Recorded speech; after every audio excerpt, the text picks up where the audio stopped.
দিনটি ছিল পঞ্চমীর দিন। সন্ধেবেলা নতুন ড্রেস পরে রেডি হতে বসলাম। একটু সাজুগুজু করব। বাট সেদিন একটু সাজুগুজুর বদলে একটু হেভি মেকআপ হয়ে গেছিল, যেটা আমার একদমই পছন্দ নয়। দেখো, মেকআপ যে আমি খুব একটা পারি তাও নয়, আর মেকআপ যে একদমই পারি না তাও কিন্তু নয়। মোটামুটি আমার জন্য আমি মেকআপ নিজে করে নিতে পারি। বাট ওই যে আমি বললাম হেভি মেকআপ আমার অতটা পছন্দ নয়।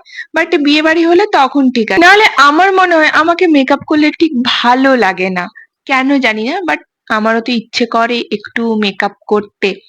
তো তার জন্যই বসে গেছিলাম। আমি ফার্স্টে ভেবেছিলাম আমি একদম জাস্ট একটু হালকা করে মেকআপ করব।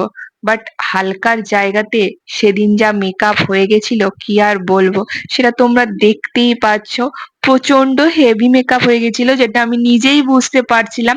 বাট কিছু করার ছিল না, এই মেকআপটা যদি এখন আমি তুলতে বসি অনেকটাই লেট হয়ে যাবে। আর দেখো, মারা অলরেডি রেডি হয়ে বসে আছে, এরপরে যদি মেকআপ তুলে আমি আবার নতুন করে মেকআপ করতে বসি না, তাহলে মারা আমাকে আর সঙ্গে নিয়ে যাবে না, আমাকে ফেলে দিয়েই সবাই চলে যাবে। তার থেকে ভালো এই মেকআপ নিয়ে গুটি গুটি পায়ে রওনা হই।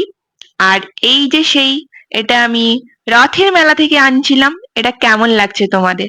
তো একটা হাতেই পরবো, আর এক হাতে তো আমার এই স্টোন ফোন পরাই আছে, আর এক হাতে পরার দরকার নেই কিছু। তো চলো, আচ্ছা আমাকে কেমন লাগছে? আমাকে কি খুব খারাপ লাগছিল গো সেই দিন দেখতে? বলবে তো প্লিজ।